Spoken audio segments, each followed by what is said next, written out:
ధర్నా చౌక్లో నేటికి రెండవ రోజు హైందవ సంఘాల ఐక్య వేదిక ఆధ్వర్యంలో జరుగుతున్నటువంటి నిరసన దీక్షలో పాల్గొన్నటువంటి హిందూ సంస్థల నేతలు, ముఖ్యంగా హిందూ జేఏసీ అధ్యక్షులు గౌరవనీయులు శ్రీ లలిత్ కుమార్ గారికి, అదేవిధంగా రాష్ట్రీయ దళిత సేన జాతీయ అధ్యక్షులు హమారా ప్రసాద్ గారు, ఈ హిందూ సంఘాల ఐక్య వేదిక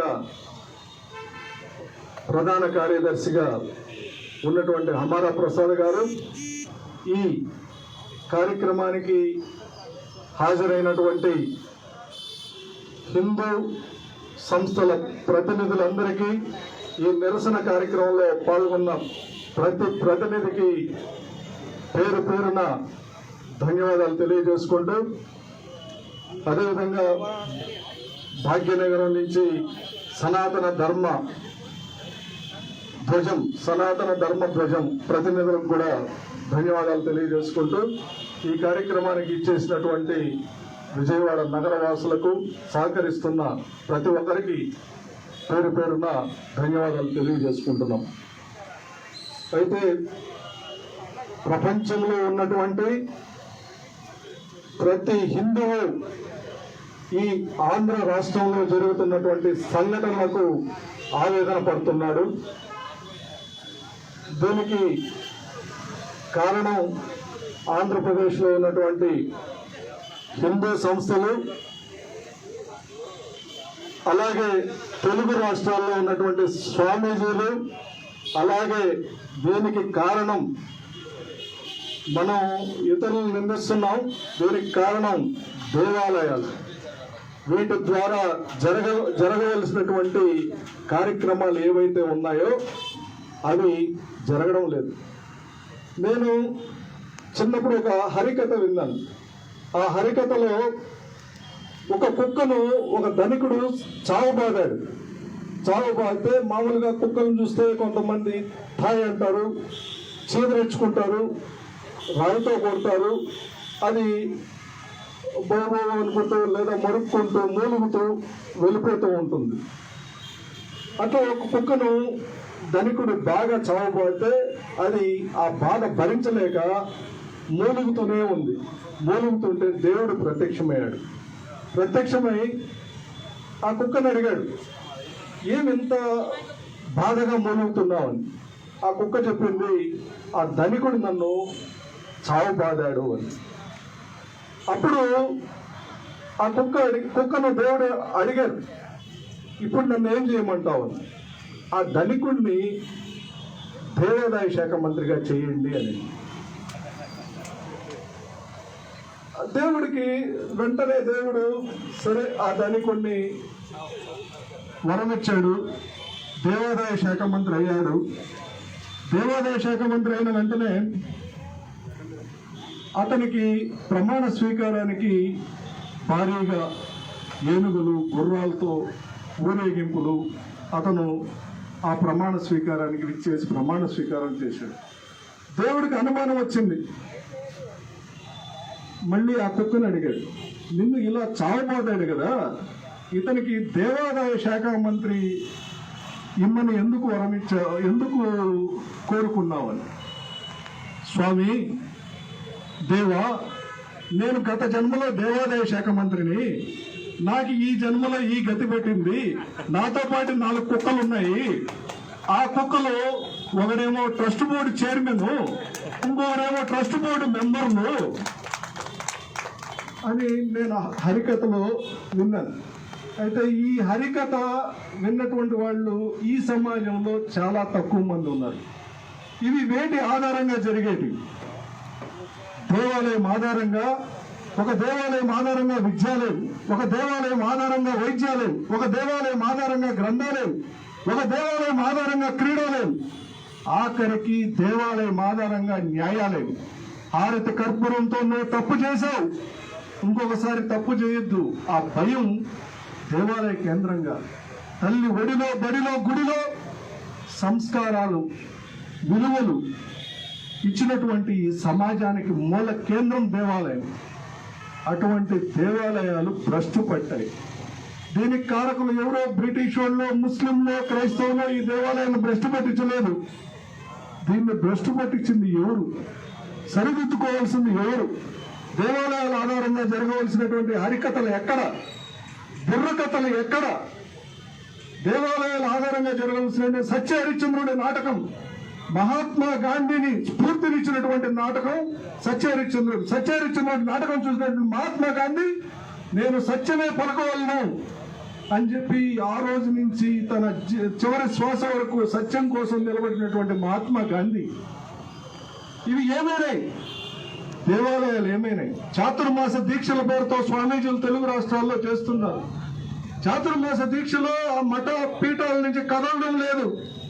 చాతుర్మాస దీక్ష చేస్తే ఆ చుట్టుపక్కల ప్రతిరోజు సత్సంగంతో ఒక్కొక్క గ్రామాన్ని స్ఫూర్తితో హిందూ ధర్మంతో నింపాల్సిన స్వామీజీలు ఎక్కడ ఏమైపోయారు? ఇటువంటి స్వామీజీలు ఉన్నారా? వీళ్ళు వేషగాళ్ళు, పగటి వేషగాళ్ళు అర్థం కావడం లేదు. ఈరోజు ఈ దుస్థితికి కారణం వీరు. ఇంకొక వైపు హిందూ ధర్మంపై యథేచ్ఛగా జరుగుతున్నాయి దాడులు. వేటికి నైతిక బాధ్యత వహించినటువంటి మంత్రులు ప్రమాణ స్వీకారం చేసినటువంటి పరిస్థితి. గతంలో ఇదే వేదిక నుంచి నారా హటావో ఆంధ్ర బచావో అని ఇదే హమారా ప్రసాద్ గారు సాక్షిగా నేను పిలిపించాను. కేవలం 6 నెలల్లో ఆయనకి ఏ గతి పట్టిందో అందరికీ తెలుసు. మళ్ళీ ఇదే వేదిక నుంచి ఓ మాట తప్పని నడమ తప్పని నాయకుడా నిన్ను నేను ప్రశ్నిస్తున్నాను. ఏమని ప్రశ్నిస్తున్నానంటే, మేము అక్రమ కట్టడాన్ని కూల్చేస్తాం చిత్తశుద్ధితో అన్నావు. ఈ మాట మీద నిలబడే దమ్ము నీకుందా? ప్రతి జిల్లాలో అనధికారికంగా చర్చలున్నాయి. వీటిని పడగొట్టే దమ్ముందా? మాట తిప్పని మడమ తిప్పని నాయకుడా, నీకు గర్జుందా? నీకు దమ్ముందా? నీకు ధైర్యం ఉందా? చిత్తశుద్ధి ఉందా? తేల్చుకుందాం. నువ్వు ఇదే మాట మీద నిలబడు. నేను ఇక్కడి నుంచే సవాల్ విసురుతున్నాను. ఇంకా అడుగుతున్నాను, ఇంకెన్ని రోజులు ఇటువంటి పేట రౌడీలు, వీధి రౌడీలు, స్థాయి లేనటువంటి వాళ్ళను మంత్రివర్గంలో చేర్చుకున్నావు? మీ తండ్రి గారిని అక్షయ పాత్ర అంటారు. ఆ తండ్రి గారైనా సంతోషిస్తారా? మీ ముఖ్యమంత్రిత్వం చూసి ఆ తండ్రి గారైనా మిమ్మల్ని సంతోషిస్తారా అని నేను ప్రశ్నిస్తున్నాను. వీళ్ళిద్దరిని, వెల్లంపల్లి శ్రీనివాస్ గారిని, కొడాలి నాని గారిని మీరు బర్తరఫ్ చేయరా అని మళ్ళీ మిమ్మల్ని ప్రశ్నిస్తున్నాను. ఇంకా చివరగా ఈ కార్యక్రమాన్ని, ఇది అంతం కాదు, ఇది ఆరంభం మాత్రమే. ఇది ఉగ్ర రూపం దాల్చేదాకా మీరు వీళ్లతో ఏమవుతుంది అనుకుంటే మీరు పొరపాటు పడినట్టే. మొదలైంది, ఆరంభం మొదలైంది. దీని పర్యవసానాలు, ఈ పర్యవసానాలకి బాధ్యత రాష్ట్ర ప్రభుత్వమే వహించాలి. మన పెద్దవాళ్ళు అంటుంటారు, మనం వింటుంటాం, కానీ మనలో ఎలాంటి ఉద్దేశాలు లేవు. ఈ దేశం కోసం, ధర్మం కోసం ఎంతమంది బలిదానాలు అర్పించారో లెక్కలు లేవు. ముస్లింల అత్యాచారాల దగ్గర నుంచి, ముస్లింల హత్యాకాండ, నరమేధం నుంచి లెక్కలు లేనటువంటి నరమేధాలు, అత్యాచారాలు. అయితే కొన్నిటికి లెక్కలున్నాయి. బ్రిటిష్ వారితో పోరాటం చేసినప్పుడు వాళ్ళు లెక్కలు రాసుకున్నారు. 3,57,000 మందిని మేము ఉరి తీసాం దేశం కోసం, ధర్మం కోసం. అయితే ఆ రోజుల్లో ముస్లింలతో పోరాటం చేసినప్పుడు ఆ రోజు పెద్దవాళ్ళు ఏమన్నారో తెలుసా? తుమ్మ చెట్టు గెనుగులో ఉండకూడదు, తొరకోడు పక్కింట్లో ఉండకూడదని ఆ రోజు వాళ్ళు వెదర్మూలపై విరుచుకుపడి, ఈలోగా బ్రిటిష్ వాడు ఇక్కడ క్రైస్తవాన్ని ఉసిగొల్పాడు. మాకు మతం మారిన క్రైస్తవుల పైన ఎలాంటి ఇది లేదు. మనం పెద్దవాళ్ళు అంటుంటారని వింటుంటాం, హిందూ సంస్థల్లో కూడా మనం వింటుంటాం. ఈ మధ్య మతం మారినటువంటి క్రైస్తవులు దేశద్రోహకర కార్యకలాపాలు, వాళ్ళు విచ్చలవిడిగా ఏమంటున్నా మేము ఎలాంటి మేము దేశద్రోహం చేయడానికి మేము సిద్ధపడిపోయినాం. ఓపెన్ గా వాళ్ళు సవాల్ విసురుతున్నారు. ఈ దేశం మాది కాదు, మా దేశం ఇజ్రాయెల్ అని పాట పాడుతున్నారు. మేము భారత్ మాతకి జై అని ఓపెన్ గా చెప్తున్నారు. ఓపెన్ గా మేము దేశద్రోహం చేయడానికి సిద్ధంగా ఉన్నాం. అయితే ఆ దేశద్రోహాన్ని పోలీసులు ఏమీ చేయలేకుండా ఉన్నారు. వాళ్ళు జాతీయ గీతం మాది కాదంటున్నారు, మేము పాడమంటున్నారు. జాతీయ గీతం పాడకపోతే దేశద్రోహం కాదా? ఈ పోలీసులు ఎందుకు చర్చ్ ఫాస్టర్ని అరెస్ట్ చేయరు? అందుకే హిందూ సంస్థలు పిలుపునిస్తుంటాయి, అంటుంటారు వాళ్ళు ఆవేదన తట్టుకోలేక. ఇది నేనన్ను ఏరా కొడక కిరస్తాని యూరోప సత్తురా హిందుస్థాన్ అని చెప్పి క్రైస్తవులకి హిందూ సంస్థల సవాలు విసురుతున్నారు. ఒక్క పోలీసు కూడా ఈ క్రైస్తవ సంస్థలు దేశద్రోహం చేస్తుంటే ఎవరు అరెస్ట్ చేయడం లేదు. హిందూ సంస్థలు మాట్లాడితే ఈ మధ్య మనం గమనించాం, ప్రశ్నించినందుకే ఒక విష్ణువర్ధన్ రెడ్డి అనే అతన్ని కరోనా సమయంలో 100 మంది పోలీసులు వెళ్ళి వాళ్ళ ఇంటికి వెళ్ళి అరెస్ట్ చేశారు. ప్రశ్నించినందుకే. ఇది ఏది మేము అనడం లేదు, హిందూ సమాజం అనడం లేదు. హిందూ సంస్థలు ఆవేదనతో ఎదుర్కొంటున్నారు. పోలీసులు ఎదుర్కోవడం లేదు, ప్రభుత్వం ఎదుర్కోవడం లేదు. పోలీసులకి చెప్తున్నాం, ప్రభుత్వం సమాజం ముందర ప్రభుత్వం చాలా చిన్నది. మొన్న కరోనా నిరూపించింది.